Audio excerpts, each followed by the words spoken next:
Bonsoir à tous. Merci d'être venus. Désolée donc pour ce petit changement de salle. Alors, pour cette quatrième conférence donc, du cycle des Jeudis de l'Art, se souvenir ou pas, on va étudier les différents moyens d'expression de la mémoire et sa place dans la création artistique à différentes époques.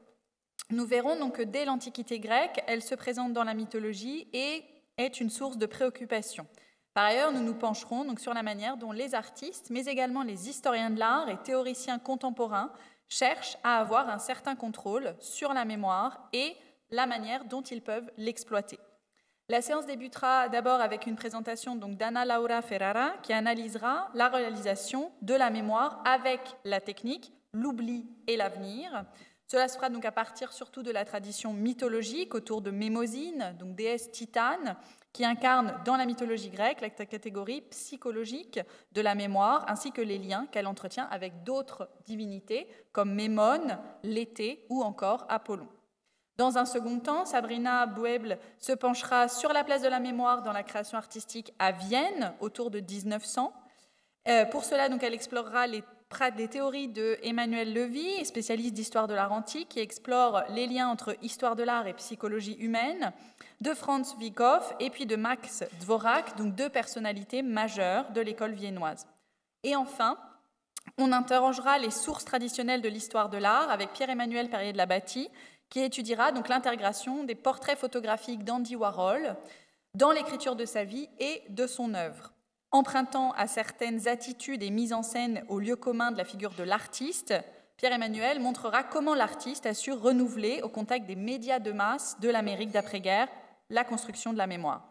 J'ai le plaisir donc d'accueillir tout de suite Anna Laura Ferrara, qui donc a obtenu une licence de philosophie en spécialité Histoire des doctrines esthétiques en 2019, puis en 2022 un master de philosophie, de sciences philosophiques avec un projet intitulé L'image comme différence dans l'œuvre de Georges Bataille et qui est actuellement en première année de doctorat sur l'image fantomatique dans l'œuvre de Georges Didier Huberman.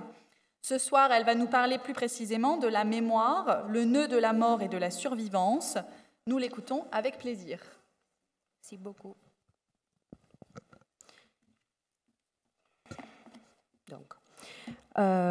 Bonsoir à toutes et tous. Dans cette réflexion où l'on se dédiera à l'analyse de la mémoire comme catégorie psychologique en relation avec l'œuvre d'art, j'ai choisi d'y associer un mot, l'enchevêtrement, ainsi qu'un matériau, la cire, qui sera appelé le don de Mémosine. 3 tresses.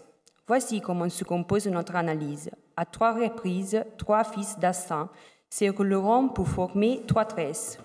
Nous verrons 3 œuvres, 3 personnages mythologiques sont entrelacés autour de 3 temporalités. Nous les verrons se poursuivre et se mêler pour ensuite se relier à Mémosine, la divinité qui, dans le panthéon grec, incarne la mémoire. Voici le premier entrelacement, 3 fils de cire. Mnémon, l'imago plinienne, l'histoire comme stratification de temporalité anachronique. Dans la mythologie grecque, Mnémon est identifié comme celui qui se souvient. Il est l'incarnation d'une mémoire hypomnestique et un instrument externe chargé de se souvenir. Les mythes racontent, par exemple, que Mnémon est chargé de rappeler à Achille la généalogie de celui qu'il combat. En écrivant le tome dans les formes archaïques du doigt, Louis Gernet nous parle de l'institution de Mnémon. Ce personnage qui conserve en lui les traces du passé en vue de les mettre au service des décisions judiciaires à venir. L'historien Jean-Pierre Vernant le rapproche même à l'Aède, figure chargée dans la Grèce archaïque, à la manière d'une archive, de la conservation et de la transmission des traditions. L'Aède, dans sa relation privilégiée avec Mémosine, vit le passé comme présent. Dans ses yeux aveugles, le présent contient le passé et les temporalités se chevauchent.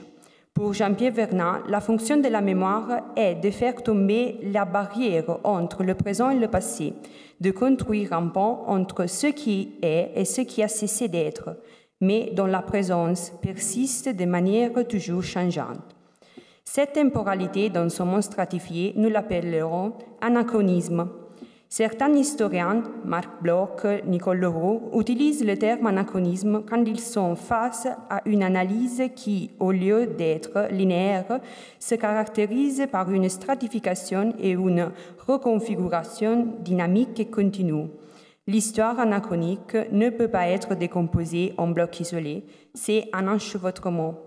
Le passé se présente alors comme un montage de temps hétérogènes et l'histoire s'apparente donc à la mémoire.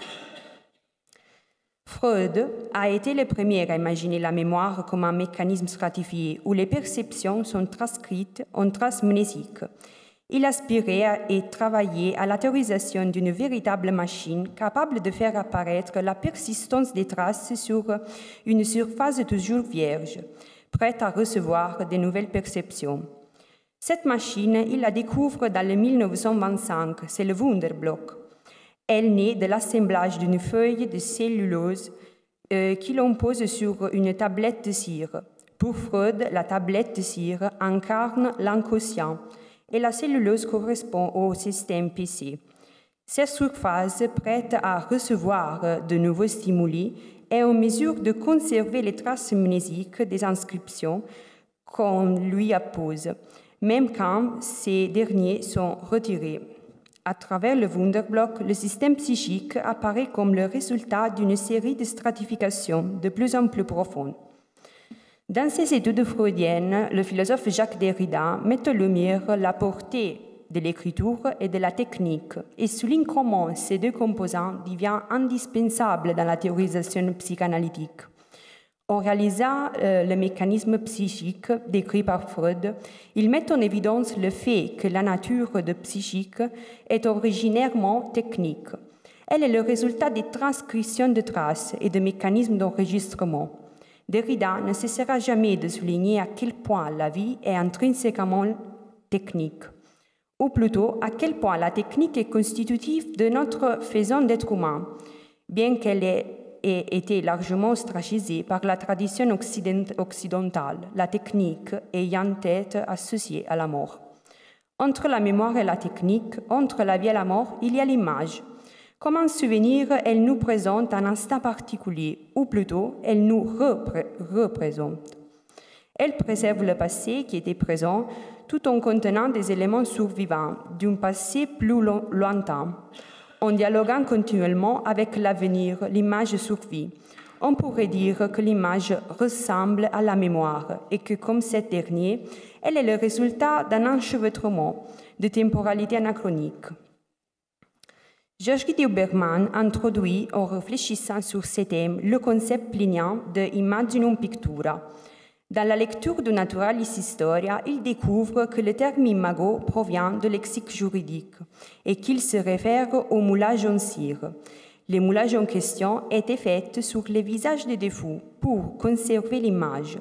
En d'autres termes, nous avons ici affaire à un geste qui l'on pourrait définir comme l'enregistrement d'un visage capturé sur un matériau capable d'en conserver la trace de manière précise et donc d'en conserver la mémoire. Mais n'y-t-il pas dans la réflexion plinienne un autre point encore plus subtil? Bien sûr, l'imago du défunt est lié à la dimension du souvenir et du monument, mais n'est-ce pas dans ce qui le relie à la sphère de la dignitas qu'elle prend tout ce sens? Quand l'imago garantit à ceux dont elle est l'image la dignité d'exister, ou dans ce cas d'avoir existé. À présent, l'image n'est plus seulement un substitut technique de la mémoire, mais elle se met à participer comme une sorte de fantôme à notre existence, à notre vie. Trois autres fils de cire. Voici le deuxième entrelacement. L'été, la gradiva, l'oubli. L'été, fleuve de l'oubli. Il coule devant la porte de l'Hadès, le royaume des ombres. L'oubli est donc eau de mort, écrit Vernon. Les eaux de l'été, imprégnées de mort et d'oubli, noient les hommes et détruisent tous leurs souvenirs. Freud parlait de pulsion de mort. Dans sa relecture de Freud, Derrida l'a décrit comme une pulsion terrible qui, dans son mouvement de destruction, décime les traces, rendant impossible la construction d'une archive. L'archive, l'arché. Derrida souligne deux signifiés liés à l'étymon d'archive, le commencement et le commandement. On peut penser à l'arché comme un commandement si on se réfère à l'histoire qu'il partage avec l'archéion, ce lieu où le Grèce antique était entreposé, entre autres, les documents officiels.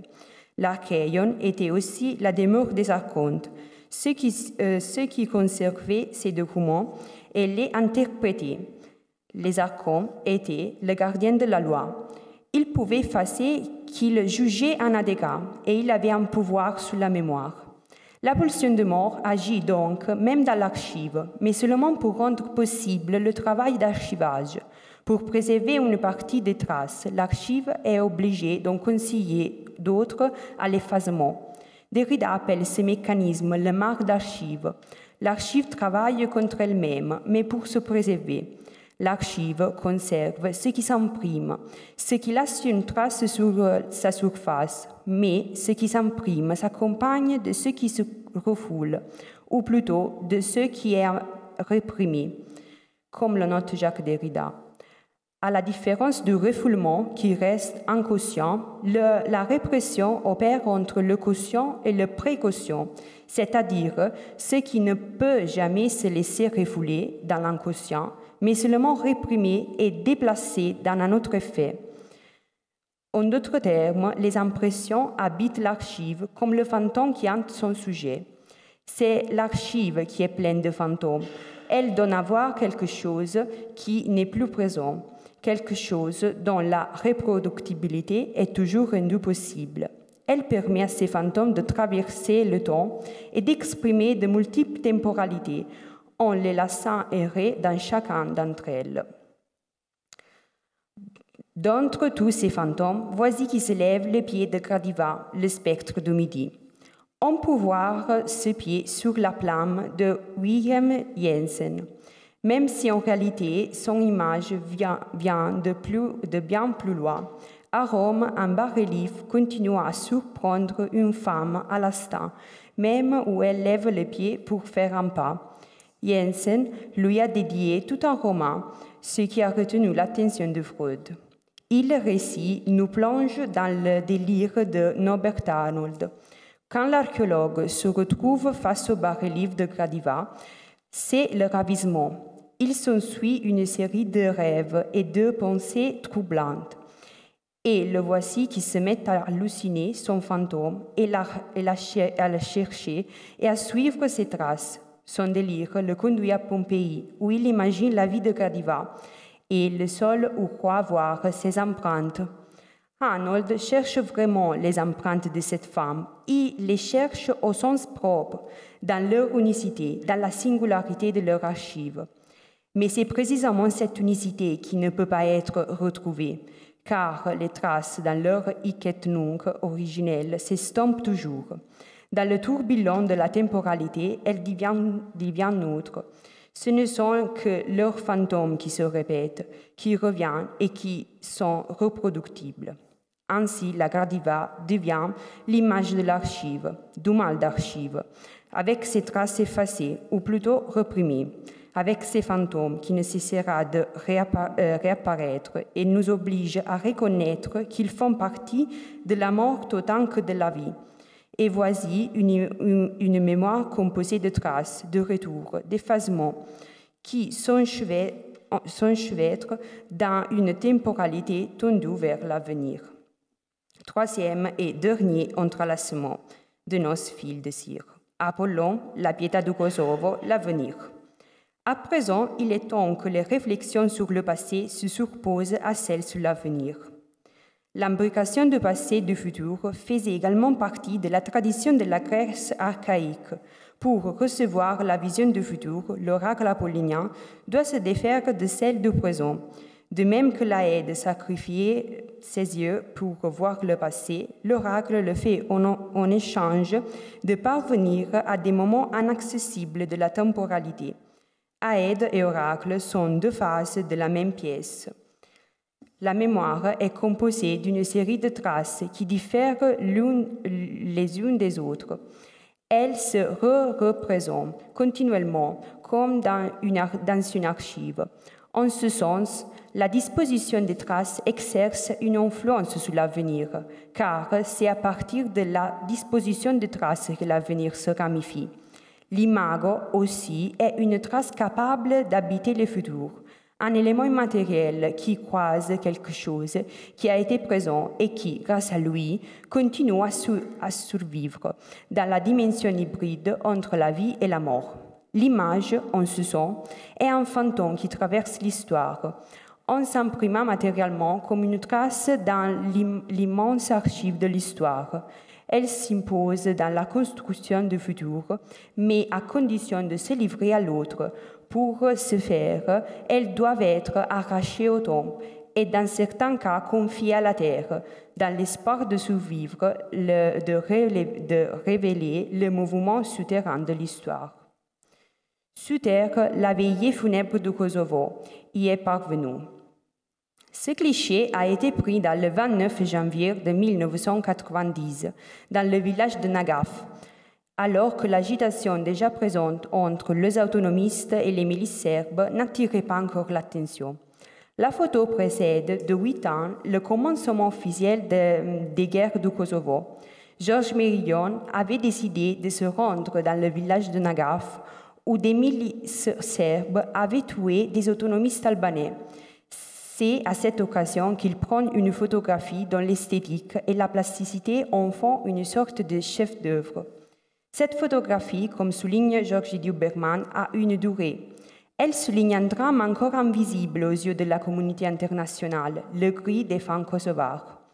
L'extrême douleur que cette image parvient à transmettre par ses formes si pathétiques dépasse la plasticité esthétique de l'image et parvient à pénétrer l'histoire.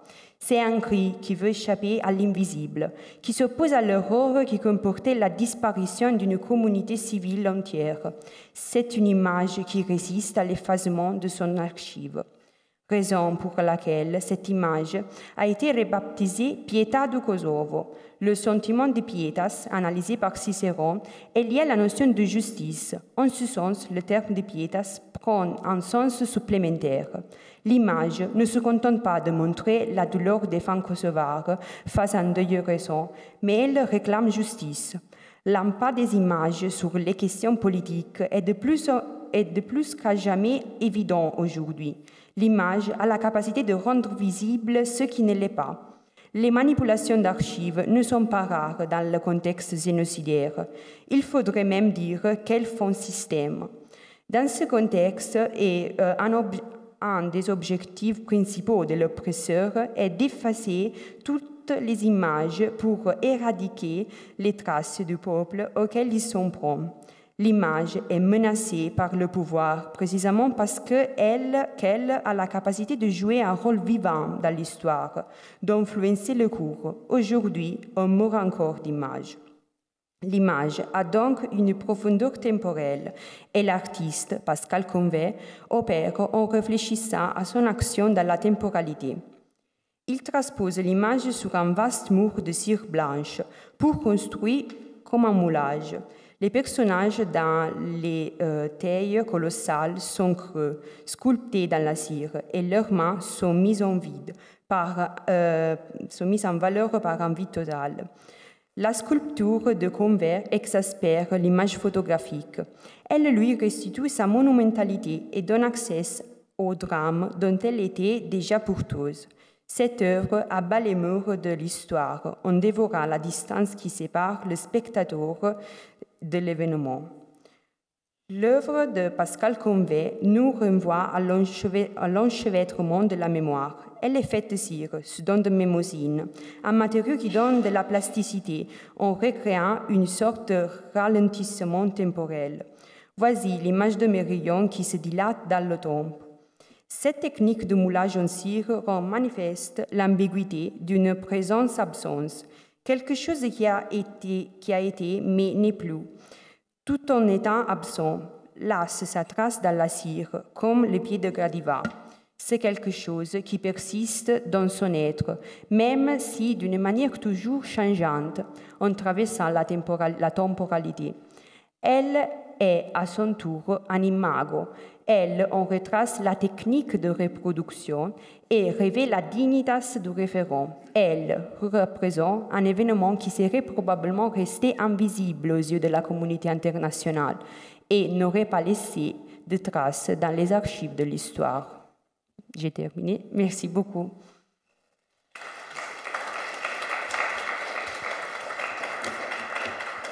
Merci Anna Laura pour cette communication donc très riche sur la question donc de la trace, de l'absence et de la survivance à travers l'image. On y reviendra. Je vous propose, si vous avez des questions, qu'on les garde toutes pour la fin de la conférence totale. Et donc j'accueille tout de suite... merci encore. J'accueille tout de suite Sabrina Bueble qui va donc nous présenter ses travaux. Alors Sabrina est aujourd'hui en thèse et elle travaille sur l'œuvre de jeunesse de l'historien Max Dvorak jusqu'à la Première Guerre mondiale et en particulier donc elle travaille sur la conception de la période de transition entre le Moyen Âge tardif et la Renaissance ainsi que sur la question de la périodisation qui est liée donc au début du XXe siècle. Aujourd'hui, elle va nous présenter donc une conférence sur la mémoire comme moteur artistique dans l'histoire de l'art à Vienne autour de 1900 à travers les figures de trois théoriciens, Emmanuel Levy, Franz Wyckoff et puis Max Dvorak. Merci. Merci à vous. Tout d'abord, je tiens à m'excuser pour mon français approximatif. Et j'espère que le discours est compréhensible malgré mes lacunes linguistiques. Je voudrais remercier très sincèrement l'Institut catholique de Paris pour son hospitalité et l'équipe de Jeudi de l'Art pour l'organisation de ce cycle de conférences passionnantes. Dans ce cycle, nous nous intéressons à la mémoire sous ses différentes facettes socioculturelles et plus particulièrement pour le rendez-vous d'aujourd'hui, à son lieu avec les arts visuels. Selon le concept platonicien de l'anamnèse, tout le savoir est présent dans l'âme immortelle depuis toujours, mais il est oublié à la naissance. L'intellect humain ne crée pas de nouvelles connaissances, mais se souvient uniquement de ce qui a été oublié, des connaissances latentes. Pour Platon, toute connaissance repose donc sur la mémoire, un concept similaire qui n'est pas directement issu de Platon, mais qui repose bel et bien sur des réflexions philosophiques et développé par différents chercheurs à l'Université de Vienne au tournant du XIXe et XXe siècle. Dans ce contexte, je voudrais vous présenter trois chercheurs qui ont considéré la mémoire comme le principal moteur de création artistique. Comme le titre de ma présentation le suggère, il s'agit d'Emmanuel Levy, Franz Wyckoff et Max Dvorak. Tous trois sont liés par un réseau de connexions divers, à commencer par leur formation commune à l'Institut de recherche historique autrichien, l'équivalent viennois de l'école de Chartres à Paris. Seules 4 années de vie séparent Levy et Wyckoff. Ils étudient ensemble et entretiennent une vive amitié. Même après le départ de Levy pour l'université romaine La Sapienza en 1891, où il restera jusqu'en 1915, les deux hommes sont toujours en contact et se rencontrent souvent à Rome. Wyckoff et Dvorak, quant à eux, partagent un parcours commun de près de 15 ans. Comme jeune étudiant, Dvorak devient l'élève de Wyckoff, puis son assistante et enfin son successeur après sa mort en 1909. Grâce à l'intermédiaire de Wyckoff, les deux autres professeurs se connaissent naturellement, mais ce n'est qu'après le retour de Levy à l'Université de Vienne, après le début de la Première Guerre mondiale, que la relation avec Dvorak, qui est alors déjà professeur titulaire, s'intensifie à travers quelques projets communs. Cette brève présentation interpersonnelle devrait suffire pour l'instant comme introduction à la pensée commune des trois scientistes. Regardons de plus près les différentes contributions. En 1900, Emmanuel Levy publie son ouvrage le plus connu, Die Naturwiedergabe der älteren griechischen Kunst, la représentation de la nature dans l'art grec ancien, dont le titre pourrait suggérer une évolution de la représentation de la nature dans l'Antiquité grecque. Mais le contenu est bien plus complexe, en comparant le développement des genres du dessin, de la sculpture et du relief, ce dernier étant une forme mixte des deux premiers. Levy hypostasie le processus intellectuel qui se produit chez un artiste archéen lors de la création d'une œuvre d'art.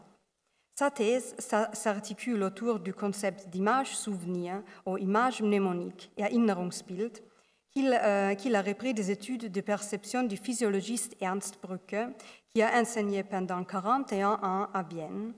Dans ce contexte, il convient de rappeler brièvement que l'Université de Vienne était connue dans ces années pour son échange d'informations fructueux entre les sciences naturelles et les sciences humaines, qui a conduit d'une part à la création de la psychanalyse et d'autre part au début de l'histoire de l'art en tant que discipline autonome.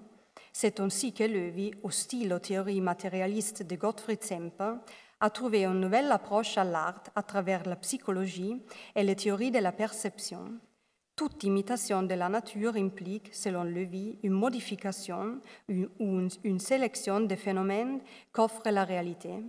C'est pourquoi la stylisation d'une représentation réaliste est également due à la mémoire. Loewi affirme, et je cite, comme reflet des impressions visuelles reçues de nombreux exemplaires du même objet, une image mnémonique reste fixée dans notre esprit, qui n'est rien d'autre que l'idée platonicienne de l'objet, donc une image typique, épurée de tout ce qui est individuel et accidentel.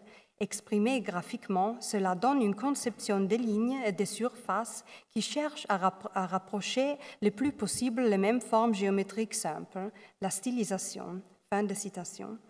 Avec la diversité des impressions créatrices de souvenirs, ethnie, costumes, habitudes de vie, elles peuvent conditionner une intensité et une qualité différentes de la capture des formes, les commandes d'un certain style. La mémoire fait une sélection de toutes les images d'objets que l'on a vues. La meilleure image est celle dans laquelle nous avons la vue la plus large d'un objet, celle qui englobe le plus précisément la forme dans sa particularité distincte des autres formes. Quand on veut se créer une image mnémonique, celle-ci sera toujours isolée, entourée de vie et non affectée par les influences de la lumière. La mémoire inexpérimentée est très limitée. Il faut se rappeler des parties isolées et construire une image globale à partir de celle-ci. Mais ce faisant, la mémoire procède différemment de la réalité physique, sans tenir compte des points de vue particuliers qui y correspondent dans la réalité. Selon Loewi, c'est ainsi que l'imagination dissout le lieu organique de la nature, et une succession d'images partielles indépendantes est entièrement vue. Il ne s'agit cependant pas d'un détournement de la nature, mais au contraire d'une représentation mentale de la nature par la mémoire humaine. Pour Loewi, la représentation naturaliste dans l'art grec du Ve siècle n'est pas le résultat d'une image mnémonique élaborée depuis des générations, mais l'abandon de la mémoire pure au profit d'autres moyens de représentation, comme le raccourci, qui ne se base pas sur la perception physique, mais sur des règles mathématiques. Le maître de cette nouvelle forme de représentation est le sculpteur Lysippe, auquel Loewi consacre un autre travail complet. L'évolution universelle de l'art dans les cultures archaïques, motivées psychologiquement, a été présentée pour la première fois dans cet ouvrage de Loewi comme un système unifié. Franz Wyckoff se concentre lui aussi sur ce thème de manière plus vaste et exprime ses idées dans l'article de 1898 über die historische Einheitlichkeit der gesamten Kunstentwicklung sur l'unité historique du développement artistique entier. Dédié à l'historien Max Büdinger, parmi les pilastres des représentants de l'école de Vienne, Wyckoff est le premier à travailler avec les catégories psychologiques de la dichotomie illusionniste-naturaliste, qui doivent illustrer les différentes orientations stylistiques d'un art qui se rapproche ou se détourne plus ou moins de la nature. Alors qu'en Europe, l'art médiéval conduit une interruption idéaliste, cela ne parvient pas en Chine et au Japon, assurant ainsi un développement continu de la peinture naturaliste. L'observation selon laquelle l'art européen et d'Asie orientale ont une origine commune et se rencontrent à nouveau au XIXe siècle, après s'être développés séparément pendant 2 siècles, est fondamentale pour sa théorie. L'aspect déterminant pour Wyckoff est la présence du méandre, élément décoratif caractéristique de l'art grec, mais qui se manifeste en même temps en Chine et est souvent représenté en association avec le monstre vorace Tao Ti. Wyckoff parle dans ce contexte des figures empruntées je cite, provenant d'une culture étrangère, des ornements dont aucun ne peut être considéré comme chinois en soi. Ce sont des purs ornements grecs qui ne donnent l'impression d'être chinois que par leur nouvelle composition. Fin de citation. Le motif de Taoti serait une migration des coupailleux grecs qui, accompagnés des ornements du méandre de la palmette, doit conduire à une origine grecque. En transmettant des motifs ornementaux sur plusieurs générations, une composante de l'art grec se serait ainsi propagée jusqu'en Asie orientale. Ce qui enthousiasme particulièrement Vykov dans cette théorie est la possibilité d'observer une évolution continue, la transmission de la tradition artistique et mémoire du maître précédent, comme cela se fait communément dans l'art d'Asie orientale, et les résultats de cette évolution dans l'art moderne chinois et japonais.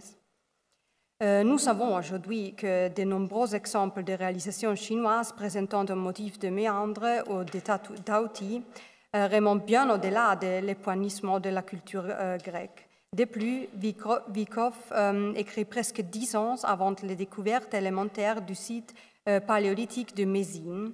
En ce sens, la théorie de Vykov peut être considérée comme dépassée. Mais ce qui est intéressant pour le discours présent, c'est l'idée d'une présence visuelle continue qui survit à différentes générations d'artistes pendant des siècles, guidée par une mémoire collective universelle. Influencé par les deux théories présentées, Max Dvořák a écrit l'une de ses premières publications en 1903, dans laquelle il réfléchit sur l'évolution de la sculpture depuis le début du Moyen Âge. Alors que dans la peinture, les connaissances de l'art antique n'ont jamais été complètement perdues et sont demeurées de manière latente, on ne peut pas observer la même chose dans le cas de la sculpture monumentale, selon Dvořák. Il n'y a pas eu ici de transmission artistique ininterrompue des problèmes formels. Ce n'est qu'à l'époque gothique que les sculpteurs ont réappris à créer des figures tridimensionnelles indépendantes, alors qu'avant cela, la sculpture était basée sur les mêmes règles que la peinture. Mais d'où vient ce changement? Dvořák semble avoir trouvé la réponse à cette question dans le champ funéraire romain d'Aliscamp, à Arles, qui a été christianisé au Moyen Âge et était devenu un important lieu de pèlerinage. Son attention est attirée par la forme des sarcophages qui ornent aujourd'hui l'allée menant à l'église romane Saint-Honorat. Car contrairement aux sarcophages richement décorés de la tradition tardo-romaine et paléochrétienne qui ont été importés de la nécropole vers les musées et les collections, ceux-ci sont constitués d'un simple bâtiment architectural et monumental avec un couvercle en forme de toit et, aux yeux de Dvořák, ressemble presque à des découvertes italiques de l'époque pré-romaine. Ce qui frappe, c'est l'absence presque totale des décorations et la concentration sur la forme monumentale. Loin de la riche tradition décorative de ce siècle, Dvořák attribue cette modification de l'exécution à une ressemblance avec la structure des premiers sarcophages grecs en marbre, produits à partir de l'époque d'Alexandre. La culture romaine des sarcophages, qui s'était développée depuis le IIe siècle de notre ère, avait en fait surmonté depuis longtemps ces formes robustes, et il ne s'agissait pas d'un retour conscient aux formes antiques. Pour Dvořák, ce cas représente un phénomène d'adaptation inconsciente par des artisans locaux qui se souvenaient de la forme initiale du sarcophage par une mémoire collective et l'intégraient inconsciemment et automatiquement dans leurs inventions. En général, observe Dvořák, en raison des changements politiques et économiques, les courants artistiques de l'élite se transforment, mais dans les peuples, les acquis se maintiennent beaucoup plus longtemps et de manière plus subliminale. La ville romaine d'Arelate, Arles, dans la province de Gallia Narbonensis, se trouvait loin des centres artistiques de l'époque, dans lesquels le luxe de l'Empire s'était maintenu le plus longtemps. Je cite, « Ce qui est resté constant, c'est avant tout ce qui était familier à toutes les couches de la population, ce qui ne demandait aucun raffinement, aucune compréhension artistique particulière. D'anciens schémas et des formes qui nous apparaissent comme un bref extrait de l'évolution centenaire ressortent au nouveau. » Fin de citation.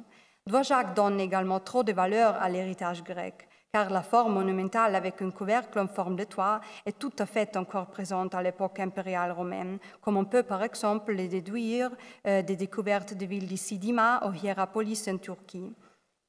L'essence de cette vision est éminemment intéressante, à savoir l'idée qu'une nouvelle tradition artistique ne se rattache pas toujours à celle qu'elle la précède directement, mais qu'elle se réclame de motifs plus profonds, transmis de génération en génération par la mémoire. Avec ces réflexions, Dvořák anticipe sur la sociologie de l'art. La quintessence des trois théories réside dans l'abolition du concept de supériorité esthétique, tel qu'il prévaut depuis Winckelmann et conditionné encore au XIXe siècle une grande partie des considérations sur l'histoire de l'art.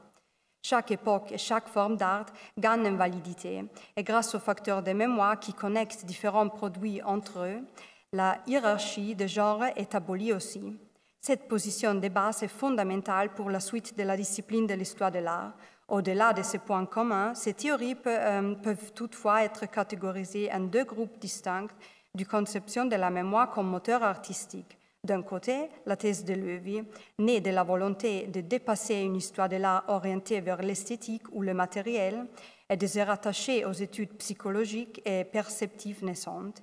Il est bien connu que Loewi était un ami proche de Sigmund Freud, et ce n'est absolument pas un hasard si sa Naturwiedergabe est publiée la même année que l'interprétation des rêves de Freud. Tous deux travaillent sur des images souvenirs dont les projections sont aussi bien des œuvres d'art que des rêves. Freud a souvent utilisé l'archéologie comme métaphore de son activité thérapeutique. De nombreux parallèles pourraient être établis entre les théories de ces deux érudits, mais nous n'avons pas assez du temps pour le faire ici. La pensée de Vykov nous transmet différemment l'approche de la mémoire comme moteur de la production artistique. La mémoire humaine s'intègre ici dans un phénomène beaucoup plus vaste de l'histoire universelle. Tout est interconnecté et peut donc être reconstruit. Le courant en faveur de cette vision s'explique par un désir plus profond d'émancipation et d'autonomie de la discipline de l'histoire de l'art, qui prévalait au fin du XIXe siècle. En tant que passionné de la culture humaniste, Vykov commet l'erreur de placer l'Antiquité grecque trop au centre et de la considérer comme la genèse d'une chaîne globale du développement visuel. Mais malgré cela, la persistance de motifs ornementaux dans les mémoires collectives qui conduit à sa diffusion sur tout le continent eurasien est également un élément central de cette conception. La théorie de Dvořák, enfin, peut être considérée comme une combinaison des deux thèses précédentes. En tant qu'élève direct de Vykov, il se conforme d'une part à une approche historique universelle, mais cherche également des explications plus profondes qu'il semble reconnaître dans des mécanismes de mémoire solidement ancrés qui perdurent pendant des générations entières, en dépit de la réfutabilité des différentes théories après plus d'un siècle de recherche. On peut le souvenir comme une aperture méthodologique qui portera aux réflexions d'historiens de l'art illustre comme Aby Warburg et Erwin Panofsky, Arnold Hauser ou Ernst Gombrich, et contemporainement comme témoignage intéressant d'une humus interdisciplinaire caractéristique de la fin du siècle viennoise, dans laquelle la mémoire se distingue comme un élément de liaison entre les visions de l'histoire de l'art, des sciences naturelles et de la philosophie. Merci beaucoup de votre attention.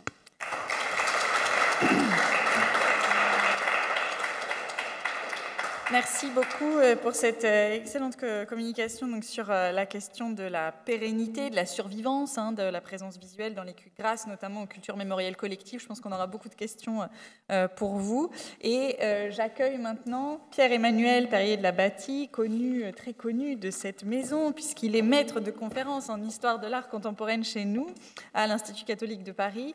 Et nous sommes vraiment ravis de l'accueillir ce soir, lui qui si souvent est à ma place et non pas intervenant au Jeudi de l'art. Alors oui, pardon, je termine. Je suis tellement enthousiaste que j'oublie de présenter le titre. Voilà, le titre. Donc aujourd'hui, Pierre-Emmanuel va nous parler de la vie et l'œuvre d'Andy Warhol par la photographie, et nous sommes vraiment ravis. Merci beaucoup. Merci. Alors, merci au Jeudi de l'Art de m'avoir donné cette possibilité d'intervenir 12 ans après ma première participation à la première année des Jeudis de l'Art. Et je suis très content d'aborder ici des recherches qui sont issues de ma thèse Le propos ici est un propos historiographique, c'est-à-dire de se questionner sur comment l'histoire de l'art a été écrite et notamment comment elle a fait face, alors le mot faire face n'est peut-être pas tout à fait juste, mais comment elle a intégré l'arrivée de la photographie au XXe siècle notamment.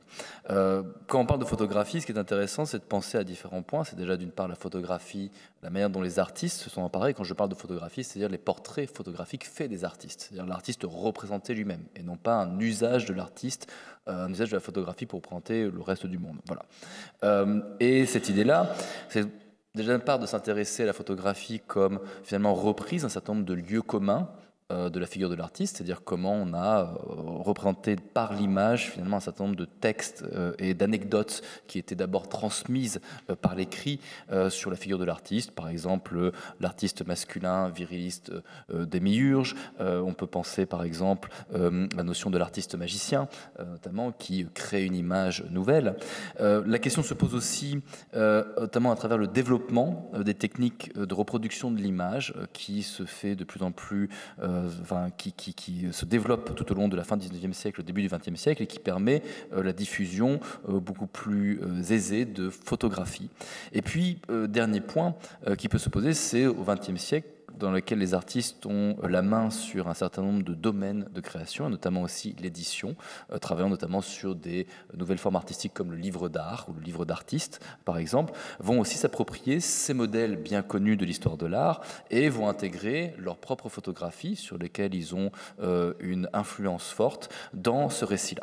Alors, ce qui va m'intéresser plus précisément ici, c'est de voir comment justement cette photographie s'insère dans le récit écrit, comment elle reprend un certain nombre de principes littéraires, et je vais le faire à travers la figure d'Andy Warhol, qui n'est pas la seule véritablement à s'y être intéressée, mais il fallait choisir quelqu'un, et Warhol, somme toute, reste un cas extrêmement intéressant. Warhol a la particularité, et là je vous présente finalement un modèle finalement de récit, de catalogue, plutôt de monographie artistique, qui est le Giant Size, ouvrage publié par la maison Phaidon en 2009 et qui correspond assez bien à ce qu'est la figure de Warhol, c'est-à-dire un rassemblement d'images où vous avez un très grand nombre de chapitres qui reprend de manière plus ou moins thématico-chronologique, ça veut dire qu'il y a une chronologie, mais parfois on s'arrête sur des thèmes qui se croisent et créent des cases qui sont relativement poreuses et qui va à chaque fois aborder cela avec une courte introduction très rapide et puis mélangeant des reproductions d'œuvres, des reproductions de photographiques des œuvres en contexte, des reproductions de l'artiste et de son entourage, et mêlées avec des citations. Je vous ai mis ici deux pages illustrées, 120, qui parlent de Warhol cinéaste et Warhol ses autoportraits, précisément. Et vous voyez cet agencement où on crée un amalgame entre par exemple ici plus précisément, alors, attendez, je vais mettre directement le stylet pour le pointeur laser, amalgame par exemple entre des photogrammes de films qui tournent, de Warhol directement derrière la caméra et de citations, pas forcément toujours en contexte, c'est ça qui est intéressant, qui sont parfois pas directement parlant de cette photographie, mais racontant Warhol le cinéaste.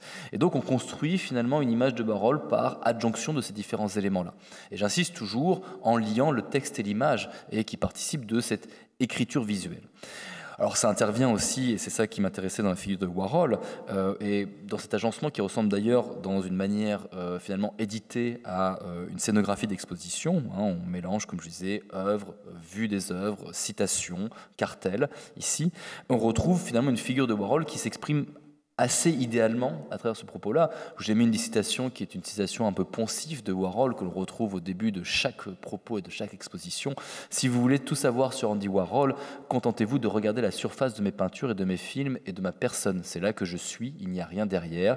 Je pourrais aussi bien être oublié du jour au lendemain. Ça n'a pas grande signification. Bien évidemment, citation profondément paradoxale quand on parle de la figure de Warhol, mais qui s'est justement intéressée à cette société des années 60-70 américaine où tout n'est qu'image et que finalement on ne crée qu'une rumeur à partir d'une surface et que finalement la figure de Warhol est une grande rumeur construite à partir de cette surface qu'il exposait au monde. Voilà. Alors, je vais tenter d'aborder cette question-là en trois parties à peu près construites. Une première partie qui parlera de la constitution d'un récit photobiographique. Le terme n'est pas du tout de moi, je l'ai emprunté à Gilles Morat, mais on en parlera dans un instant. Puis la manière dont finalement cela s'adapte parfaitement au récit warholien et à la présentation de la vie et de l'œuvre de Warhol, qu'on pourrait définir comme un dandy à l'ère de la consommation de masse, et pour constituer et terminer sur la manière dont Warhol s'est lui-même approprié les formes de ce récit visuel pour finalement influencer la manière dont on parlera et dont on écrira sur sa vie et sur son œuvre par la suite. Alors, je commence évidemment, comme je vous disais, à faire des rapprochements entre le littéraire et le visuel. L'une des grandes figures qui a participé à cela, c'est Roland Barthes, le sémiologue, et qui notamment va beaucoup s'intéresser au signifié de l'image, et va notamment définir un thème qui nous intéresse énormément, ce qu'on appelle le biographème, ou ce que lui appelle le biographème. Il est dit: si j'étais un écrivain et mort, comme j'aimerais que ma vie se réduisît par les soins d'un biographe amical et désinvolte à quelques détails, à quelques goûts, à quelques inflexions, disons des biographèmes dont la distinction et la mobilité pourraient voyager hors de tout destin et venir toucher, à la manière des atomes épicuriens, quelques corps futurs promis à la dispersion. Une vie trouée, en somme. Donc il définit ces petites anecdotes biographiques qui circulent de manière libre, sans forcément rentrer dans un récit constitué, et qui viennent finalement toucher un certain nombre d'individus parce qu'on le réduit à un moment, une épiphanie, une révélation. Et il le trouve assez fascinant d'ailleurs, et ce qui est assez intéressant, c'est qu'il va le traduire visuellement. Dans un autre texte, La Chambre claire, texte extrêmement connu, une introspection sur ce qu'est la photographie, où il dit: j'aime certains traits biographiques qui, dans la vie d'un écrivain, m'enchantent à l'égal de certaines photographies. J'ai appelé ces traits des biographèmes. La photographie a le même rapport à l'histoire que le biographème à la biographie, c'est-à-dire ces petites trouées, ces petits atomes épicuriens qui viennent capturer un moment et le laissent finalement relativement libre dans son histoire. Et finalement, viennent construire un récit par amalgame libre de ces petites images qui circulent assez librement. Et les photographies d'artistes sont, dans ce sens-là, photographies qui circulent assez librement, que l'on retrouve parfois dans des formes bien construites, la chronologie, la partie chronologique de la fin d'un catalogue, où on voit associé à des dates des illustrations de la vie de l'artiste, ou dans le cas d'une exposition, mais la plupart du temps complètement libre. J'ai mis comme double illustration ici d'autres artistes sur lesquels j'ai travaillé, pour simplement vous donner quelques éléments et pour montrer que ça allait un peu plus loin. Mais vous voyez, Salvador Dali et Frida Kahlo, et de manière intéressante, ce qui m'a intéressé, c'est que ces biographèmes, ces photographies qui circulent énormément, on retrouve ici par exemple la vie de Dali, alors bien évidemment fortement réduite ici parce qu'on peut en trouver beaucoup plus, mais réduite à quelques moments, sa jeunesse encore inconnue et son amitié avec Federico Garcia Lorca, ici, son arrivée dans le groupe surréaliste présent, puis le Dali post-guerre, et notamment sur le travail sur le Dali Atomicus et ses travaux avec Philippe Halsman, ou le Dali beaucoup plus populaire qui participait à un certain nombre d'émissions télévisées. Bon, j'ai réduit ici la figure de Dali à quelques moments précis en les imageant, mais qui sont parfois repris ainsi dans des catalogues d'art, et qui racontent la vie de Dali, et qui racontent un personnage qui a profondément imprimé la perception de son œuvre et la réception de son œuvre. Et de la même manière, on retrouve presque les mêmes récits chez Frida Kahlo, et bon, j'ai fait ce point-là, mais les photographies d'enfance, jeunesse, avant la célébrité. Frida Kahlo ici, habillée en homme, ici, ou en jeune garçon, de cette manière, faisant une avancée, présentant un travail précurseur sur la question du genre et la question de l'individualité qui se trouvera parfois dans la figure de Frida Kahlo, comme ici avec Dali, la question de la jeunesse, la question aussi de la sexualité, de son amitié avec Garcia Lorca, qui est présentée dans cette image-là. La relation tumultueuse, on va dire ça comme ça, avec Diego Rivera, ou bien la réflexion sur soi qui est portée par ici, notamment ici, le travail qu'elle fait avec une amie photographe, Lola Alvarez Bravo, dans des mises en scène de Frida Kahlo, cherchant finalement son alter ego, ou bien évidemment histoire qui met en abîme son histoire dramatique et finalement les différentes maladies, la polyhémite et puis les accidents qui l'ont accompagné toute sa vie et qui l'ont fait énormément souffrir, et qui montrent en fait ces dernières années de sa vie où elle peint dans un lit. Bon.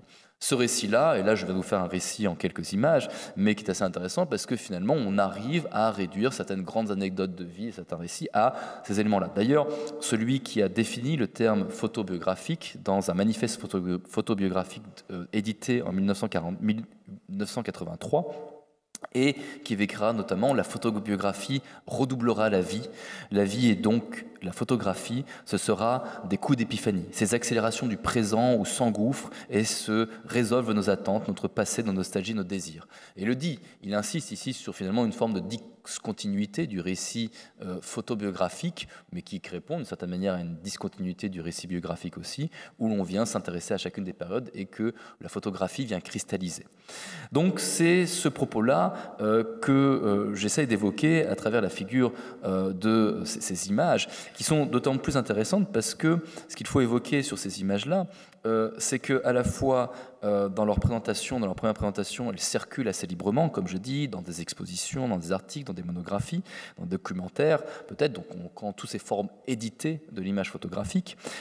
Mais surtout, ces images, si elles sont aussi connues, c'est qu'elles participent à une sorte d'inertie reproductive, une inertie de la reproduction d'images. C'est-à-dire qu'une image, d'abord éditée, va être, donc ça veut dire déjà sortie des archives ou sortie des lieux plus sombres dans lesquels elles sont, va plus facilement être reproduite parce qu'on la connaît déjà, parce qu'on sait déjà où la trouver, plutôt que parfois, il y a évidemment certains iconographes qui vont faire des travaux plus profonds, à chercher dans des archives des images moins connues, mais un certain nombre d'images revient régulièrement, et c'est pour ça que les quelques images que je vous présente de Dali ou de Frida Kahlo sont des images relativement connues, parce qu'elles ressortent plus facilement, elles sont plus simples à retrouver et créent en fait une histoire qui se répète. C'est ce que j'ai défini comme une inertie reproductive, une inertie de la reproduction d'images. Alors, là où ça nous intéresse chez Warhol, c'est que Warhol, lui, est un enfant de ces sociétés de l'image. Il naît en 1928 aux États-Unis, va grandir pendant la guerre et dans l'après-guerre, a un contact direct dans le premier âge d'or des médias de masse qu'on considérait tant dans les années 30, où on a les premières gravures et les premières revues illustrées qui interviennent. On a toujours cette légende d'ailleurs qui intervient alors légende, je dis un espèce de lieu commun, de Dali tombant malade, Warhol tombant malade jeune, et sa mère, pour l'égayer à l'hôpital, parce qu'il passe un certain temps à l'hôpital, lui amène des revues illustrées, des journaux à colorier, et donc commence à entrer dans les arts avec cette fascination pour l'image et qui intervient. Et puis véritablement, le deuxième âge d'or, ou grand âge d'or des médias, intervient au retour de la Seconde Guerre mondiale, dans les années 40-50, dans lequel Warhol continue à travailler, d'ailleurs en tant que... il fait des études justement de graphisme, va travailler d'abord comme graphiste avant de se lancer dans les arts. Alors c'est intéressant parce que Warhol est un fin connaisseur de l'histoire de l'art. C'est un grand admirateur de Duchamp, déjà, et ça il faut le dire, et qui avait dans sa collection un certain nombre d'objets appartenant à Duchamp et d'œuvres de Duchamp à qui il vouait une admiration sans borne, et va essayer de reprendre un peu la figure de Duchamp, et reprendre notamment la figure du dandy imposé par Duchamp. Alors c'est pas Duchamp, je dis imposé par Duchamp, c'est très mal formulé, que Duchamp a repris mais imposé dans le monde des arts visuels, ici, en créant une œuvre qu'il finalement un laisser-faire du public, ça veut dire une œuvre qu'il a construite en creux par justement une inaction de son personnage qui est censée amener justement une réaction du public. Et si Duchamp met 50 ans avant de voir le public véritablement s'intéresser à son œuvre, le grand public, pas les surréalistes ou les plus connaisseurs, Warhol, lui, va profiter justement un âge d'or des médias, d'une circulation de la rumeur qui passe par ces images qui circulent et qui, justement, par des simples surfaces, sont investies par l'imaginaire collectif pour, finalement, atteindre une célébrité beaucoup plus rapide. J'ai mis quelques citations ici, celle d'un grand historien de l'art, Bucklow, qui, justement, évoque ces stratégies à droite, déjà adoptées par Charles Baudelaire, Oscar Wilde et Marcel Duchamp, et qui est portée par notre ami Warhol au niveau exigé en cette seconde moitié du XXe siècle, et j'aurais pu dire en seconde moitié du XXe siècle aux États-Unis. On retrouve d'autres thématiques, celle de l'underground, qui est finalement une adaptation contemporaine, par exemple, de la bohème du 19e siècle en France, ce lieu de la factory, et comme il le dit, Warhol reconduit au lieu mythique où les discours de l'art et de la littérature se traduisent dans ceux de l'économie politique, la bohème. La bohème, c'est la factory. On mène la vie de bohème à la factory, mais on la mène... on la joue, on ne la subit pas comme un destin. Et il explique de quelle manière, finalement, cette factory, lieu où se retrouvent les marginaux de la société américaine, de la société new-yorkaise, reconstruit ces marginaux qui se lancent dans des expérimentations artistiques pluridisciplinaires, reproduisent ce qu'était la bohème parisienne, notamment au XIXe siècle. Il va construire ce personnage de dandy et qui va d'ailleurs parfaitement coller avec ce travail d'image plate qui circule et qui traverse. J'ai mis le même effort que j'avais fait sur Dali et Kahlo il y a quelques instants, ici en reprenant un certain nombre d'images. Alors si vous voyez, pour Dali et Kahlo, j'avais créé un peu des thématiques. On retrouve parfois ces thématiques-là, les photographies de jeunesse, qui sont souvent mises dans lesquelles on retrouve des traits visuels qui permettent de lier le personnage à la jeunesse et puis d'essayer d'y trouver en fait une certaine forme de prédestination qui était marquée. Ici, là vous avez une photographie jeunesse avec sa mère, Julia Warola. Le jeune Andrew Warola, encore étudiant à Pittsburgh, puis des images parmi les plus connues, celles dans lesquelles il participe à la Factory, ces images avec le groupe Velvet Underground, ou ces images en tant que cinéaste, donc qui participent de la première période de la carrière de Warhol avant les années 70 et avant la tentative d'assassinat qu'il subit, et puis d'autres images de la deuxième période, donc celles de la bohème, celles de les multiples expérimentations de divers supports, et puis celles de la deuxième période qui marque justement l'après-tentative d'assassinat où le personnage s'agit un petit peu. Non pas que c'était forcément un foufou non plus, on va pas dire ça comme ça, mais bon. Les images notamment qui montrent son corps après les multiples opérations qu'il subit après sa tentative d'assassinat, ses nombreux voyages qui participent à l'écriture de la fin de sa vie, notamment sa rencontre avec Jean-Paul II, qui marque souvent des moments peu connus de Warhol, qui était un catholique fervent, qui allait tous les dimanches à la messe, qui est né à la soupe populaire, tout ça dans le plus grand secret, et quelque chose qu'on découvre à sa mort dans une élégie qui lui fait lors de son enterrement. Ou bien sa évidemment collaboration mythique avec Jean-Michel Basquiat, ou bien évidemment d'autres figures dans lesquelles on le voit parfaitement marqué avec sa perruque argentée et qui marque son personnage. D'ailleurs, Warhol s'est parfaitement joué de ça, c'est-à-dire qu'il a visuellement traduit son personnage avec un physique reconnaissable. Très rapidement, déjà, il fait retravailler son nez, quelque chose qui est un désir depuis sa jeunesse, et donc par l'opération chirurgicale. On le voit toujours avec ses perruques blanches et argentées qui ne sont pas ses vrais cheveux, mais qui, petit à petit, il a perdu ses cheveux, mais d'une manière générale, il travaille toujours cette perruque blanche qui caractérise son personnage, les lunettes de soleil, parfois même la marinière ou d'autres types de vêtements, mais qui viennent caractériser finalement une figure. On retrouve ce principe-là d'autres personnes. Là, je vous ai présenté tout à l'heure par exemple Dali. Dali joue un personnage sur cette moustache fine qui deviendra une certaine extension de sa figure. Alors, ce qui est intéressant, c'est qu'on retrouve encore une fois dans une traduction littéraire, ici, chez notre ami Warhol, finalement quelque chose qui, Warhol l'a parfaitement compris dans ce jeu de surface, la manière dont le public vient s'investir dans cela.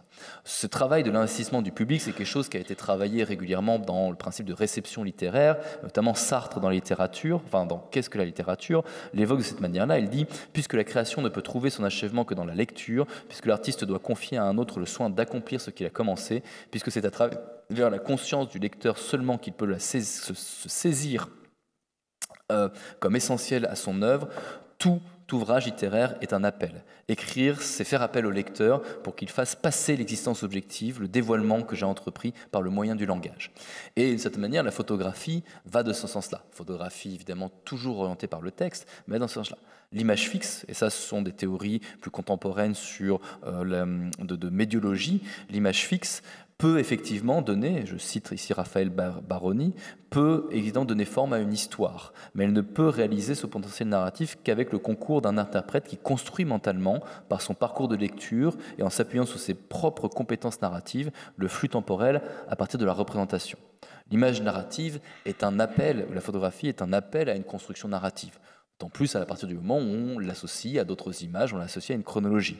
D'ailleurs, et la photographie intervient d'ailleurs comme pas n'importe quelle image, une image qui est dotée d'une certaine forme de croyance, de vraisemblance, on va le dire, croyance erronée, cela va sans dire, on sait à quel point l'image peut être falsifiée, la photographie peut être falsifiée, mais quoi qu'il en soit, les qualités médioniques de la photographie permettent ce qu'on va appeler, ce que Michel Poivert définit comme un contrat fictionnel.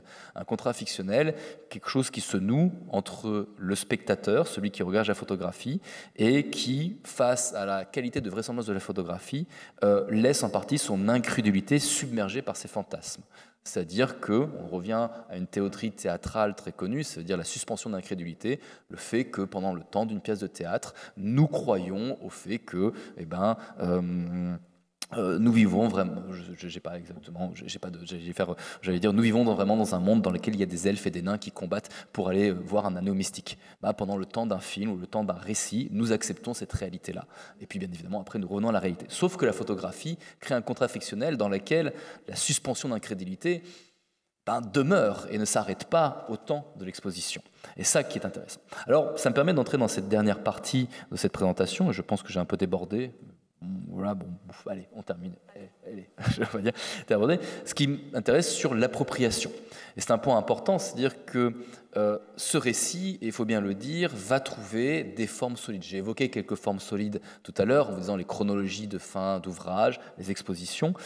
Les artistes vont éditer ses propres formes. Je vous ai donné une des formes assez connues d'un ouvrage qui est l'une des premières monographies, qui est la première monographie éditée sur Marcel Duchamp, et dans lequel, donc, qui est édité par Robert Lebel, mais dans lequel Marcel Duchamp met les mains, fournit les images, fournit les conditions d'image, et qui va construire à côté d'un texte tout un jeu d'images et l'écriture de sa vie et de ses œuvres en mêlant ses propres photographies et certaines images, qui d'ailleurs deviendra une source d'images dans lesquelles on va aller venir puiser dès qu'on devra parler de Duchamp.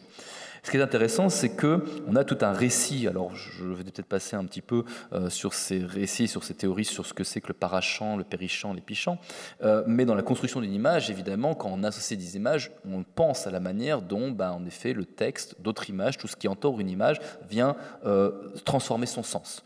J'ai repris ici des références à la littérature de Gérard Genette qui parle de paratexte, c'est-à-dire qu'il essaye de définir tout ce qui va influencer un texte, à commencer par la couverture d'un livre, le quatrième de couverture, l'image, la manière dont écrit le titre, on va dire la dédicace au départ ou les notes de bas de page, qui ne font un texte pas quelque chose qu'on peut lire de manière neutre, mais toujours influencé par un certain nombre d'éléments autour. Chaque image reste toujours perçue, influencée par d'autres éléments. Il faut bien penser, et c'est le propre de la citation de Philippe Lannes en dessous, que je vous laisse lire, qui dit que toutes ces manifestations paratextuelles, et donc on pourra dire dans le parachant visuel, ne sont jamais, sont toujours des partis pris. Parfois de manière plus consciente, parfois de manière inconsciente, mais c'est toujours un parti pris de présenter les images d'une certaine manière ou d'une autre. Et Warhol en est parfaitement conscient. La forme aujourd'hui du Giant Size, en fait, est héritée de travaux de Warhol. Ici, par exemple, une des premières œuvres et premiers livres d'artistes de Warhol, le Andy Warhol Index Book, qui porte le nom d'Andy Warhol, mais vous ne trouverez pas comme nom d'auteur Andy Warhol, qui est en fait une succession, qui est le nom de différents photographes et artistes qui travaillent avec lui à la Factory, qui présentent des photographies de la Factory, des textes qui parlent de la Factory, et qui mettent en avant l'œuvre de Warhol sans présenter aucune véritablement œuvre directement, mais simplement des photographies d'œuvres en contexte, des textes qui ne parlent pas directement des œuvres, mais qui parlent de la Factory de son ensemble, et qui parlent finalement du personnage de Warhol, de ce qu'est la Factory, sans véritablement le définir, qui parlent de Warhol fait par Warhol, mais par les mains d'autrui. L'ouvrage qui peut-être va plus marquer dans cette ligne-là, c'est le catalogue de l'exposition de Stockholm, en rétrospective qui lui est consacrée au Moderna Museet à Stockholm, perspective commissariée notamment par Pontus Hultén, que l'on connaît bien en France, donc figure très importante, et un ouvrage qui d'ailleurs catalogue d'exposition, qui est un objet scientifique parfaitement bien cerné avec un certain nombre de règles, mais qui là prend la forme d'un livre d'artiste. Aucun nom de commissaire n'est présenté, il y a simplement Andy Warhol présenté en couverture, rien d'autre. Puis on a une succession de œuvres présentées avec une légende laconique, de citations d'Andy Warhol présentées par la suite, et puis de photographies de la Factory dans laquelle Warhol apparaît ou n'apparaît pas, avec les noms des deux photographes présentés, Billy Name et Stephen Shore, qui sont là. Et donc une déconstruction du personnage où finalement on a petit à petit, on construit le personnage par image, citation laconique, donc par une succession de petits biographèmes visuels, textuels, et dans lesquels les œuvres prennent une place. Et d'ailleurs, c'est intéressant parce que le catalogue plus conséquent de l'exposition rétrospective de Warhol en 90, qui est peut-être, c'est pas la dernière grande exposition rétrospective sur Warhol, mais peut-être la plus complète faite ces dernières années en France, ces dernières décennies, va reprendre un certain nombre d'éléments. On conserve la forme du catalogue traditionnel, un certain nombre d'essais, la présentation des œuvres, mais va s'achever par une chronologie dans laquelle, évidemment, beaucoup d'images sont présentées. Et puis, Warhol pris au mot, une succession de phrases à l'emporte-pièce de Warhol, et puis, à la fin, un portrait collectif de Warhol qui constitue un portrait touche par touche avec à la fois des images, des textes qui ont été écrits sur Warhol par un certain nombre d'artistes qui l'ont côtoyé ici. Voilà. Alors, ça montre de manière, et ce qui m'intéressait, la manière dont petit à petit Warhol a imposé un style et une manière de finalement construire cette image-là. Alors elle demeure aujourd'hui extrêmement importante, et je conclurai sans présenter peut-être les time capsules qui étaient intéressantes, mais ce qui m'intéressait, c'est de montrer que cette constitution de l'image de Warhol perdure, et peut-être c'est là où on peut voir que Warhol était quelqu'un qui avait pensé un petit peu en avance sur son temps, perdure notamment dans les formes aujourd'hui de diffusion de l'image. Je mets souvent cette citation de Ito Steyer qui évoque ce qu'elle appelle les poor images, donc les pauvres images qui en fait sont les images trop travaillées, reprises, collées, transformées, complètement changées, mais qui donc des images de mauvaise qualité, mais qui au moins signifient quelque chose, c'est que quelqu'un s'est intéressé suffisamment à ces images-là pour le prendre le temps de les retravailler, de les refaire, et que c'est ça qui leur donne cette qualité, et qui ces successions d'images qui parcourent les flux numériques et qui fait d'ailleurs que justement on reproduit un petit peu le modèle Warhol. Et il suffit de taper Andy Warhol sur Google ici pour voir cette succession d'images dans lesquelles se mêlent à la fois son œuvre, son visage, ses mises en contexte et même les reprises et adaptations de son propos. Voilà, bon. Je crois que j'étais un petit peu long sur la fin, mais je vous remercie de votre attention et j'achèverai là-dessus. Et je vous remercie beaucoup. Au revoir.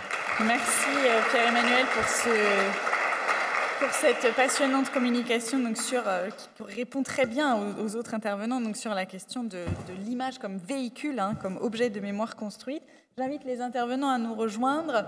On va passer aux questions. S'il y a des questions dans la salle, n'hésitez pas. S'il y a des questions en ligne également, nous pourrons les transmettre. Pour les questions dans la salle, attention de bien utiliser le micro pour qu'on vous entende en ligne. C'est pas simple. Alors merci à tous. Moi j'avais une première petite question pour vous sur justement la très grande proximité à Vienne avec la présence de Freud et notamment les travaux de Levy. En fait, est-ce que quelque part on ne pourrait pas un petit peu parler de symptômes parce que vous avez parlé notamment du fait que les nouvelles traditions artistiques ne sont pas toujours proches de celles qui précèdent, mais peuvent également prendre ce que l'on a plusieurs générations avant. Et finalement, ça rejoint beaucoup la notion de symptômes développée par Freud. Est-ce que vous pourriez nous en dire un petit peu quelques mots? Pouvez-vous me... Oui. en anglais, vous voulez que je fasse en anglais? OK. It's about oui, on va faire un peu en bilingue. Si vous avez des questions en français, je peux les traduire en anglais également. On va y arriver. It's about the intrication between Levy and Freud, yes, and I about the symptomatic implications of memory, how our new generation of artists recreate some things and are touched by what happened before, but not just the generation just before, but the one before that. And do you think it's completely linked, or? Well, I'm not a Freud expert, but I think that their connection is more on an intellectual or cultural level. They were good friends. Mm-hmm. They passed every year in September when Levy came back from Rome to Vienna. They passed they passed an entire day together, and they stayed up until 4 or 5 in the morning and chatted the whole time. And Freud always was envious about his work as an archaeologist. Mm-hmm. He would love to also have been an archaeologist, and he also said that his therapy is kind of like trying to get to the ground. So I don't really know if from like a technical point of view they have the same methodologies, but I'm sure that in some way maybe some thoughts of Levy have influenced Freud, and there are also some recently published, I think in 2015, so now not so recent anymore, letters that Marco Galli, an Italian scholar, has found that Freud sent to Levy, where we can also read through the lines how important Levy's opinion was for him, and how much they exchanged their works. They sent each other the manuscripts of their works. They wanted to know the opinion of the other scholars, so it could be possible. Thank you. Une question dans la salle? En ligne. Alors c'est pas grave, moi j'ai plein de questions. Moi j'avais aussi une question pour Anna Laura sur justement cette question de la stratification et de la recherche archéologique dans la mémoire. Comment pourrions-nous essayer de retravailler les questions de traces justement?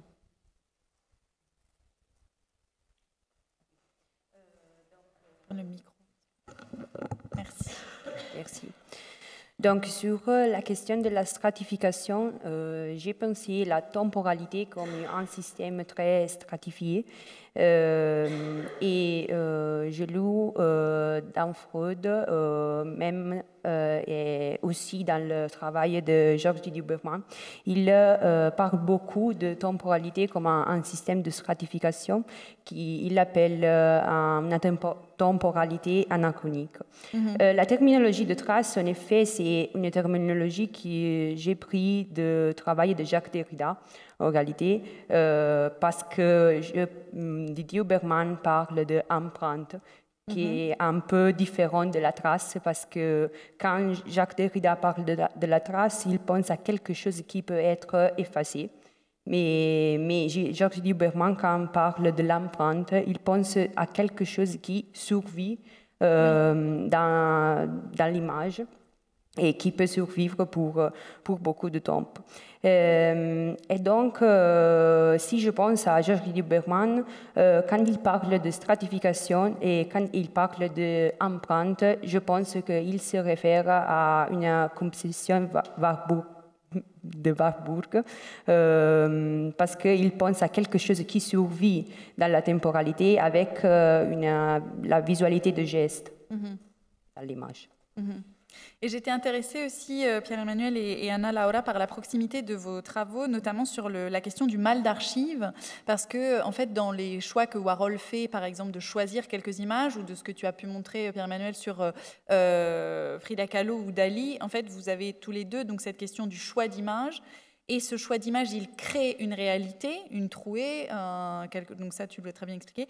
Et ça m'a beaucoup frappé, cette notion de pulsion de destruction dont Derrida parle dans Le mal d'archives, qui en fait est également créatrice, puisqu'en détruisant certaines archives, on décide d'en garder d'autres et donc de créer un personnage. Est-ce qu'éventuellement, vous pourriez revenir sur cette question de la destruction d'archives pour créer autre chose ou une image particulière? Alors, je pense que Warhol, justement, ne détruisait rien. Ouais. Et ça, c'est un point. Et en fait, je ne sais pas si vous pouvez revenir sur deux images en avant que j'ai sautées, justement, parce que ça me faisait penser à la stratification. Mais Warhol, en fait, est plus du tout... La question de l'archive et des archives qui se reproduisent, c'est quelque chose qui concerne plutôt d'autres artistes. Je pense par exemple à Picasso, qui a plus de 20 000 photographies qui sont dans ses archives, mais on en voit peut-être plus de 100, 200, mais peu d'images, finalement, sur les 20 000 photographies qui existent, transparaissent. C'est pour ça que je parlais d'inertie reproductive.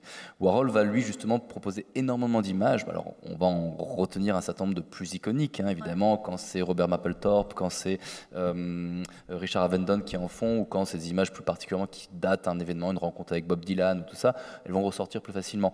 Mais il diffuse dans des images, ses propres carnets, par exemple, il va écrire un ouvrage qui s'appelle Popism sur l'histoire du pop, et il va produire énormément d'images. Dans le catalogue de Stockholm, on voit beaucoup d'images circuler. Et si j'avais présenté ça, ça me faisait penser à la stratification notamment, parce qu'il va laisser à l'histoire de l'humanité, enfin je ne sais pas, l'histoire de l'humanité, le mot est un peu fort, mais en fait en 1974, dans Le plus grand secret, il commence à remplir chaque mois une caisse de tout objet, image à lui, photographie, parfois des œuvres, parfois des tickets, parfois des éléments, et il va laisser à sa mort en 87, en fait 574 cartons d'images qui sont aujourd'hui découverts par des archéologues, et on fait appel à des archéologues parce qu'on a besoin de petit à petit sortir les images, de faire les stratifications de la manière dont c'est fait, les 574 boîtes sont loin d'être absorbées, mais qui créent une stratification, alors ils appelaient ça les time capsules, et qui crée une stratification de ce qu'a été sa vie, ses archives à un moment donné, mêlant tout type d'objets. Alors vous voyez ici la Time Capsule 21 qui avait été choisie pour une exposition. On voit tellement exposer tous les objets qui étaient à l'intérieur. Vous voyez ce mélange-là. Mais je trouvais ça intéressant. Alors il n'y a pas de mal d'archives, il n'y a pas de destruction chez Warhol justement. Il n'y a quasiment jamais rien de détruit. Tout est toujours pris, compulsé, gardé. C'était on appelle ça le syndrome de Diogène, quand on conserve tout. Mais justement, s'il gardait tout, est-ce qu'il a écrit quelque chose, ou est-ce qu'il justifie la manière dont il choisit les œuvres qu'il montre, par exemple pour le Giant Size ou pour d'autres catalogues? Est-ce qu'il a les choix qui ont présidé à ces à ces sélections? Jamais. Alors Warhol, il n'y a quasiment aucun texte. Les seuls éléments que l'on a, c'est des interviews qui sont la plupart du temps filmées ou enregistrées vocalement, mais il n'a jamais écrit aucun texte en soi. Et le Giant Size, alors je ne sais pas si je me suis bien exprimé, mais il n'y participe pas du tout. Ce qui est assez intéressant, le Giant Size, il est publié plus de 20 ans, 30 ans après sa mort. Non, 20 ans. Oui, 20 ans après sa mort. Mais ce que je dis surtout, c'est que la forme qui a été choisie pour Giant Size est directement influencée par les formes des ouvrages qu'il a fait publier durant son vivant. C'est ça que je trouvais assez intéressant dans la manière dont ça a été fait. Mais lui n'a jamais parlé, d'ailleurs il reste extrêmement muet, un peu à la manière de Duchamp. S'il est muet, il laisse les autres investir l'image par la rumeur, par l'imaginaire collectif. Et c'est le talent du dandy et le talent que Warhol a repris à Duchamp. Oui, c'est ça, oui, parce que Duchamp aussi fait beaucoup ça. Duchamp fait complètement ça. Il y a quelques textes de Duchamp, mais la plupart du temps, c'est des récits d'autrui. Moi, j'aurais juste rebondir là-dessus, parce que justement, le fait est que à partir du moment où Warhol décide de tout conserver, on revient à Derrida, c'est-à-dire qu'avec Derrida, on a la pulsion de destruction de l'archive, mais on a aussi l'impulsion inverse, la pulsion de tout conserver, et finalement, la pulsion de destruction, elle vient entre guillemets, alors c'était pas une pulsion de destruction, parce qu'on est dans un monde qui conserve, mais elle vient au contraire des gens qui vont faire une exposition sur Warhol, qui vont publier sur Warhol et qui ne peuvent pas tout publier parce que l'archive Warhol est tellement importante, toutes les boîtes Time Capsule à elles toutes seules feraient déjà l'objet de publications énormes, mais que résultat, ce travail de destruction d'archives dont on parlait avec Derrida, il vient intellectuellement, métaphoriquement, il est fait par les critiques d'art et par les historiens d'art derrière, finalement. Donc, oui, tout à fait. Et là, est-ce que finalement, ça ne rejoint pas un petit peu les travaux d'Anna Laura sur l'imago, en fait, sur la création de fantômes? Vous avez parlé de la création de fantômes, notamment avec les images de défunts, donc ces plaques de cire qui sont apposées sur le visage des défunts. Et est-ce que finalement, toutes ces images ne créent pas des fantômes vivants, ou en tout cas, par l'image, une survivance d'un fantôme? Est-ce que vous pourriez un petit peu développer? Oui. Donc, en réalité, le sujet de fantômes, c'est le sujet de mon tractation de doctorat. Et oui, parce que je pense que l'image, c'est un fantôme, en effet, parce qu'elle présente quelque chose qui appartient à un passé qui était présent dans le moment dont le photographe. Je parle d'imagine photographique. Quand le photographe prend une photo, il prend un instant d'un moment de la temporalité. Mais cette image peut continuer à traverser la temporalité. Et en effet, Georges Lieberman dit que l'image survit et nous survit. Donc, elle se réfère à un moment précis, mais en même temps, elle a des éléments d'un passé archaïque et elle peut continuer à parler, dialoguer avec autre temporalité. Et donc, c'est un fantôme en ce sens. Mais en même temps, j'ai pensé que quand Didier Huberman parle de fantômes, parle aussi des sujets qui sont oubliés dans l'histoire. Et donc, des peuples quand j'ai parlé de la photo des veillées de Kosovo, par exemple,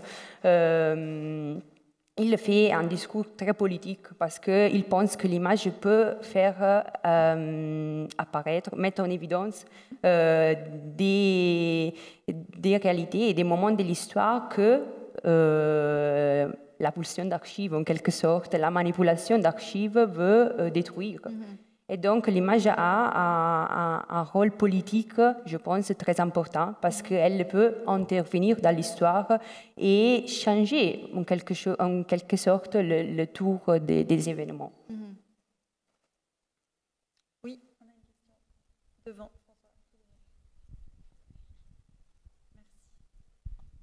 Merci beaucoup. Oui, je voulais juste évoquer le mot absence par rapport à la mémoire, c'est-à-dire qu'en fait, ce que sont les images ont le pouvoir extraordinaire de représenter quelque chose qui est absent. Et c'est pas seulement quelque chose qu'on n'a pas en mémoire, mais c'est quelque chose qui est absent. Et ça, c'est un pouvoir extraordinaire. Oui, je ne sais pas si ça vous parle par rapport à tout ce que vous avez exprimé.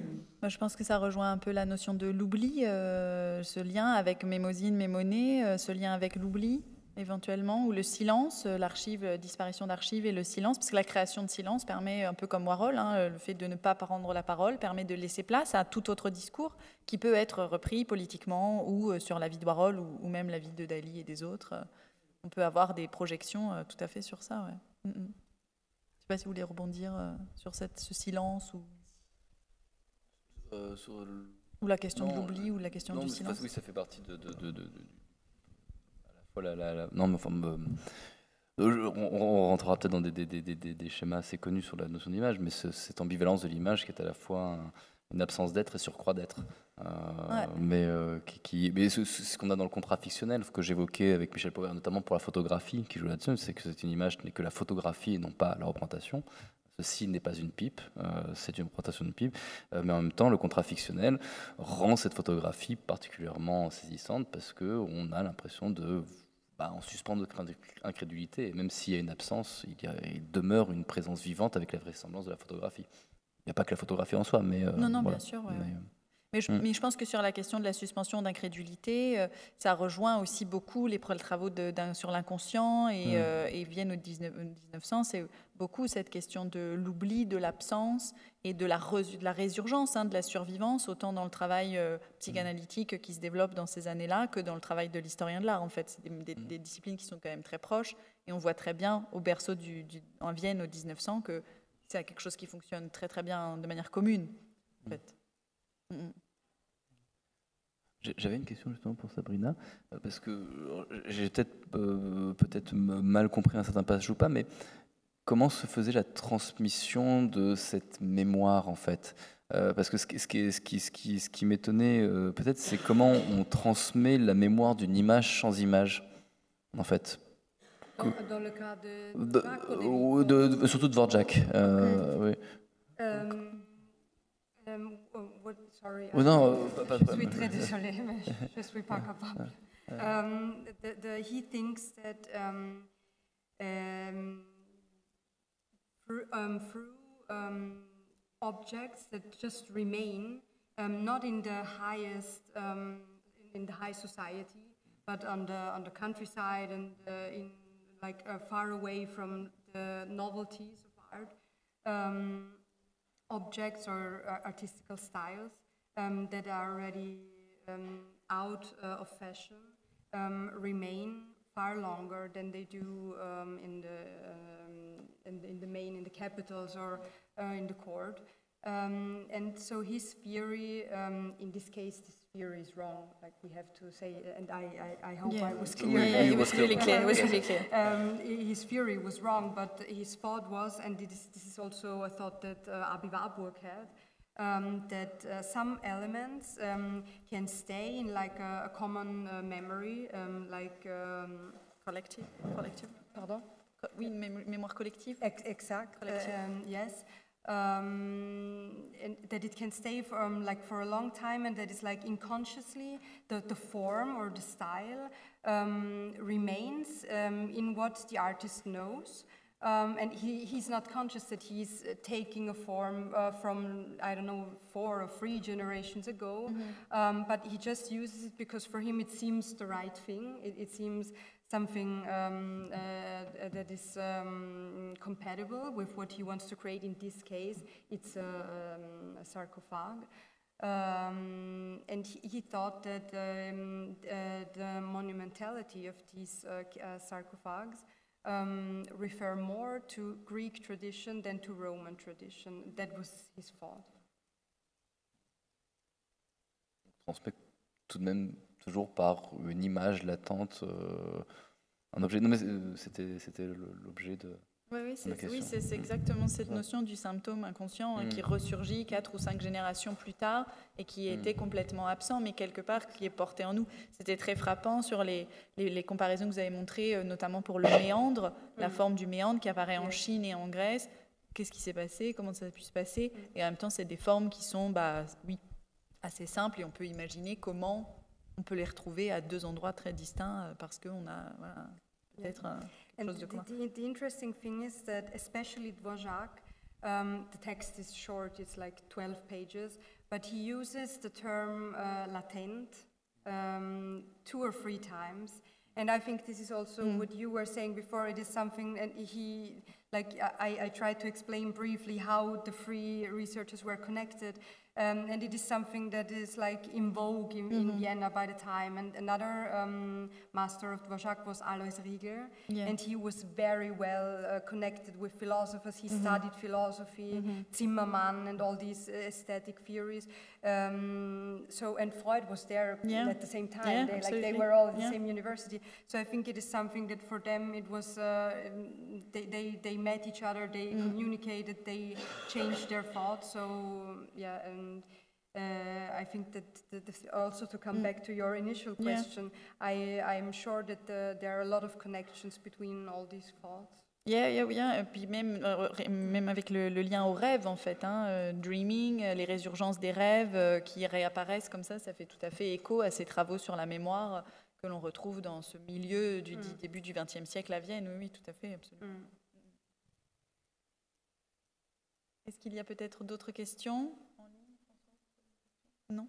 Eh bien, alors, on va vous remercier infiniment d'être venu et puis d'avoir assisté à la séance.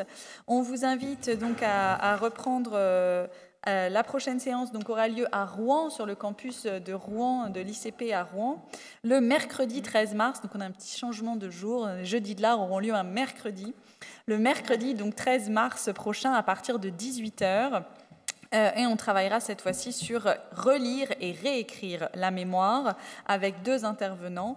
Et puis, on vous invite, donc tout est marqué sur le programme, on a des petits programmes pour vous si vous voulez, et on vous invite également à venir assister donc à l'exposition, visiter l'exposition et assister à la table ronde que nous organisons dans le cadre de l'exposition au mois d'avril, donc entre le 11 et le 13 avril, sur une exposition, donc Tant que je vivrai, est le titre de l'exposition, organisée donc par le collectif Artemisiae, avec 2 étudiantes qui étaient ici chez nous en licence auparavant. Donc on est très content de les accueillir pour cette exposition.